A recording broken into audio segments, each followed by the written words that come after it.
Piyesta karon ni San Jose isip worker. For your information, mabasa gani ni sa Book of Genesis nga kana di ay work or trabaho tunglo di ay na tungod sa sala nga nahimo nato or curse because of sin. Maunang kabantay mo, lisod manarbaho no before makakaon.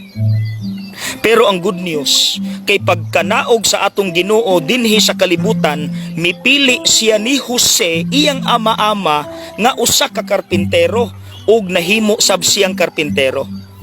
So, gitransform ni Kristo ang tunglo sa sala, nahimo na karon nga blessing ang work.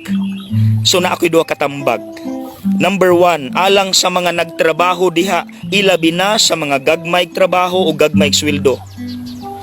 Dili ta mulambo kung magsigi tagreklamo nganong kanira akong nadawat nganong ingon ani. Instead nga ireklamo, maayo pa. Ihalad sa Dios ang imong trabaho, iampo. Ipasalamat ang gamay nga imong madawat ug paningkamot lang gyud. Ug ang Dios na ang bahala mo bless sa imong pagpaningkamot, basta paningkamot ug pagampo lang gyud.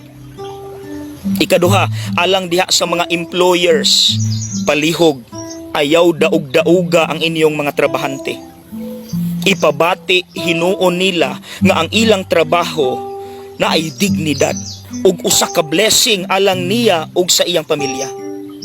Timan si Kristo baya mipili sa usa sa pinakaubos nga trabaho sa iyang panahon.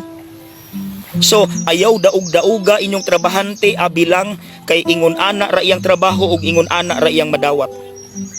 Dili mo tolerate ang Ginoo ni ana. Okay?